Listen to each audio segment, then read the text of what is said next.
दादरा नगर हवेली असेल, दीव दमण असेल किंवा जे 28 राज्य आहे, या 28 राज्यामध्ये RPIच्या शाखा आहे. त्याचबरोबर बाकीचे 8 केंद्रशासित प्रदेश आहे, त्या ठिकाणी सुद्धा रिपब्लिकन पक्ष आहे. त्यामुळं सर्व देशभरामध्ये RPI मला घेऊन जाण्याची संधी मिळालेली आहे. आणि आपला रिपब्लिकन पक्ष नागालँडमध्ये आपले 2 आमदार निवडून आलेले आहेत. नागालँडमध्ये आपल्या पक्षाला त्या ठिकाणी गन्ना किसानीचे सिंबॉल मिळालेला आहे, त्या ठिकाणी मान्यता मिळालेली आहे. मणिपूरमध्ये मागच्या लोकसभेमध्ये आमचा एक उमेदवार उभा होता आणि त्याला 1.5 लाख मतं मिळाली आणि मणिपूरमध्ये आपला पक्ष रिकग्नाइज आहे. आता 2 राज्यामध्ये जर आपल्या पक्षाला रिकग्नायझेशन मिळालं तर आपला पक्ष जो आहे हा राष्ट्रीय पक्ष म्हणून या पक्षाला मान्यता मिळेल. त्यामुळे या पक्षाला राष्ट्रीय मान्यता मिळवून देण्याचा माझा प्रयत्न राहणार आहे. आणि मला पूर्णपणे विश्वास आहे की नक्कीच या पुढच्या 4-5 वर्षामध्ये आपण या पक्षाला राष्ट्रीय मान्यता मिळवू आणि दलितांच्या प्रश्नांवर, गरिबांच्या प्रश्नांवर, झोपडपट्टीच्या प्रश्नांवर, बेरोजगारांच्या प्रश्नांवर, महिलांच्या प्रश्नांवर, शेतकऱ्यांच्या प्रश्नांवर, आणि अनेक कामगारांच्या प्रश्नावर रिपब्लिकन पक्ष सध्या ॲक्टिव्ह आहे आणि अनेक मुद्द्यांवर रिपब्लिकन पक्षाला भूमिका भविष्य काळामध्ये घेणं अत्यंत आवश्यक आहे.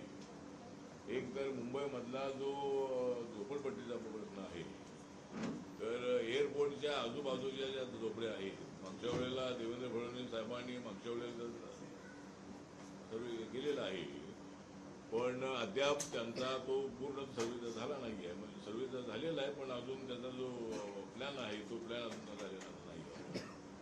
त्यामुळं त्या ठिकाणच्या लोकांना जर त्या ठिकाणी आजूबाजूला घर मिळाली तर एअरपोर्टलाही मोठी जागा मिळेल. आणि सध्या जे एअरपोर्टची जागा जी आहे ती फार छोटी आहे. दिल्ली जागा बघितली तर फार मोठी जागा आहे. आपली जागा जी आहे ती एकदम एक रनवे आहे, दुसरा रनवे प्रवास रनवे आहे. त्यामुळं जर आजूबाजूच्या झोपड्यांना सुद्धा पक्की घरं मिळतील आणि त्याचा एक कार्यक्रम हातामध्ये लवकर येणं अत्यंत आवश्यक आहे. त्याचबरोबर सगळ्या झोपड्या ज्या आहेत या झोपड्यांना आमची मागणी अशी आहे की 300 स्क्वेअर फुटाचं जे घर आहे हे घर थोडं छोटं घर आहे, कार्पेट एरियाचं घर आहे, पण आमच्या पक्षाची मागणी अशी आहे की 450 फुटाचं घर मिळावं कार्पेट एरियाचं. आणि हे एवढं घर बिल्डरनी दिलं तर बिल्डरला 450 फूट विकायला मिळणार आहे. त्यामुळे बिल्डरला काय त्यामध्ये नुकसान अजिबात नाही आहे, राज्य सरकारलाही पैसे त्यामध्ये द्यायचं नाही आहे. त्यामुळं याच्यासाठी मान्यता मिळवून देण्यासाठी नक्की मी मुख्यमंत्र्यांशी बोलणार आहे आणि लवकरात लवकर झोपडपट्ट्यांचं पुनर्वसन होणं अत्यंत आवश्यक आहे. आणि राज्य सरकारने हा कार्यक्रम हातामध्ये घेतलेला आहे. मोठ्या मोठ्या बिल्डरना सुद्धा त्या ठिकाणी निमंत्रित केलेलं आहे. आता इथं आपलं कामराज नगर वगैरे त्या ठिकाणी मोठं डेव्हलपमेंट सुरू आहे. सगळ्या BDD चाळी, BID चाळी त्या ठिकाणी डेव्हलपमेंट सुरू आहे. त्यामुळं देवेंद्र फडणवीस यांचं सरकार जे आहे ते अत्यंत चांगलं काम करत आहे. त्यांनी या पद्धतीनं झोपड्यांच्या संबंधातला प्रश्न सोडवा अशी आमची भूमिका आहे. त्यानंतर आता 5 राज्यामध्ये ज्या निवडणुका होत आहेत तर त्या ठिकाणी गन्ना किसानी सिंबॉल आपल्याला मिळालेला आहे आणि 5 राज्यापैकी आम्ही वेस्ट बेंगॉलमध्ये निवडणूक लढवायची नाही असं आम्ही ठरवलेलं आहे. कारण वेस्ट बेंगॉलमध्ये आपणाला भारतीय जनता पक्षाला आणि NDAला त्या ठिकाणी सत्तेवर आणायचं आहे आणि यावेळेला ममता बॅनर्जी यांना सत्ता मिळणं अत्यंत अवघड आहे.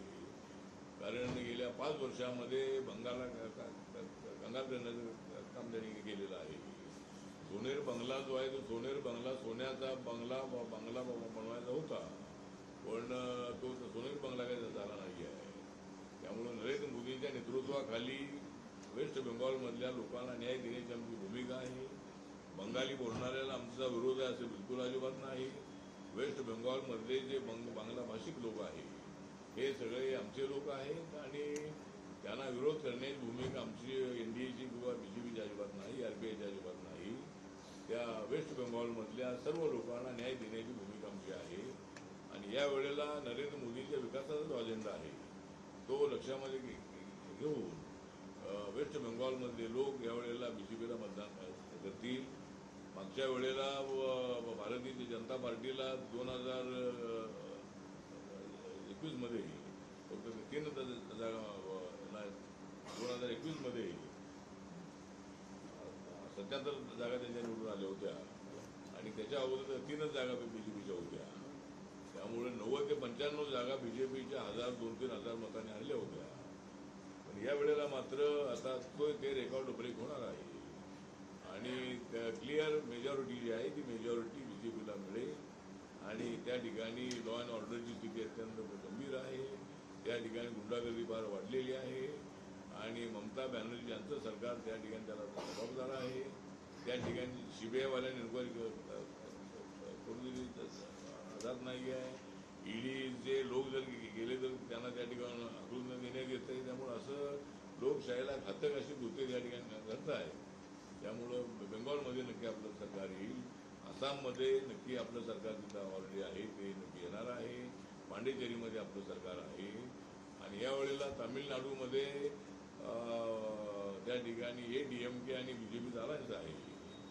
त्यामुळं त्या ठिकाणी मात्र आमचा पक्ष जो आहे, आमच्या पक्षाला काय जागा तिथं मिळाली नाही.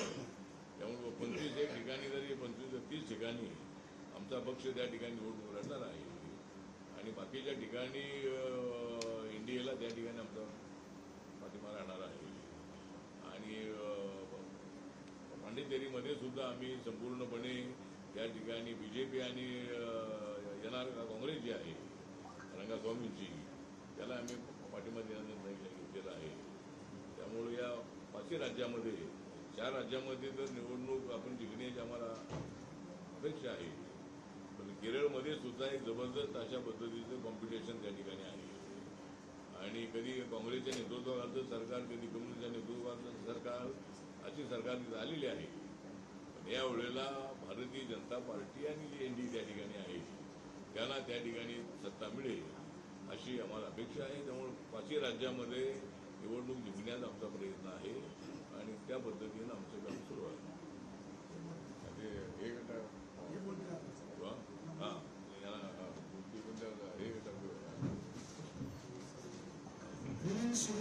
हे आपला गट विसर्जित करून तिथं महाराष्ट्र रिपब्लिकन पक्षाने पक्षात प्रवेश केला. त्यांचा आम्ही आठवले साहेब रिपब्लिकन पक्षाचा त्यांचं स्वागत करतात.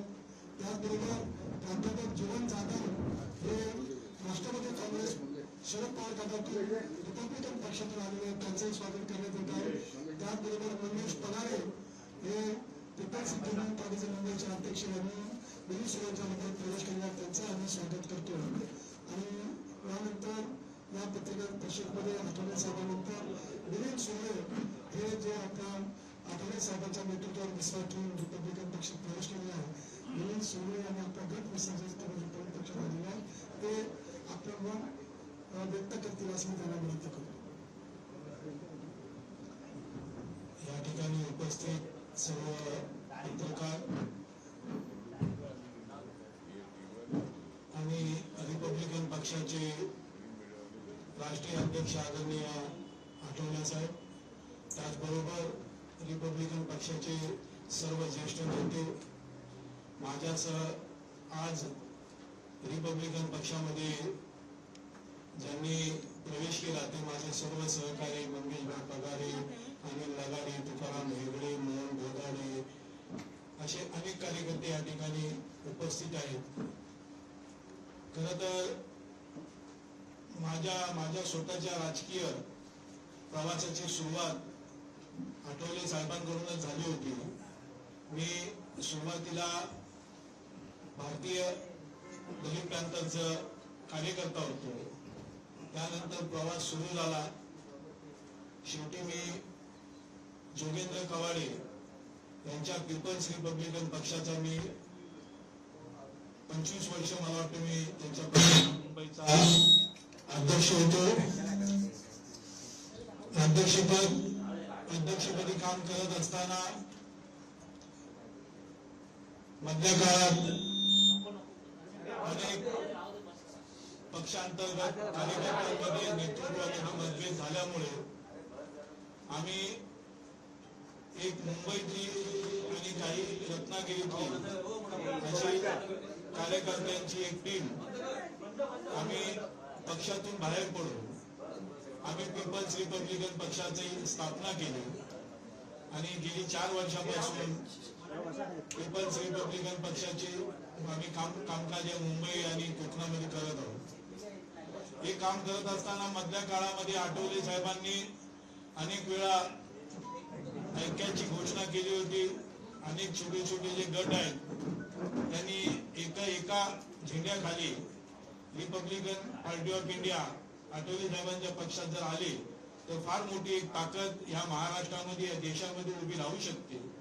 त्यांच्या आव्हानाला प्रतिसाद देऊन माझ्याबरोबर असलेल्या सर्व सहकार्यांनी जवळजवळ आमच्या 3-4 बैठका झाल्या आणि त्या बैठकीतनं असा निर्णय घेण्यात आला की आपण पुढील काळामध्ये आपला People's Republican Party of Maharashtra हा Republican Party of India Athawale गटामध्ये विलीन करून आपण सर्व कार्यकर्ते आपली जी असलेली ताकद ही ताकद आठवले साहेबांच्या मागे उभी करूया आणि त्या पद्धतीचा ठराव करून आज आम्ही ह्या ठिकाणी आठवले साहेबांच्या पक्षामध्ये प्रवेश करत आहोत.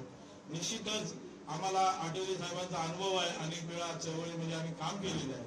निश्चितच माझ्यासह आलेल्या सर्व कार्यकर्त्यांना आम्ही अगोदर देखील त्यांचे सन्मानपूर्वक वागणूक देतील आणि सर्व जे कार्यकर्ते आठवले गटाचे हे आमचे चळवळीतले मित्र आहेत. अनेक वेळा भले आम्ही वेगवेगळ्या पक्षात राहिलोय परंतु आम्ही एका विचारानेच काम करत होतो. आज आम्ही सर्व लोक या पक्षात आम्ही प्रवेश करत आहोत. निश्चितच पुढच्या काळामध्ये आम्ही हा पक्ष वाढीसाठी आम्ही सर्वजण तन मन धनाने या पक्षाच्या मागे खंबीरपणे उभे राहू. जय भीम, जय महाराष्ट्र.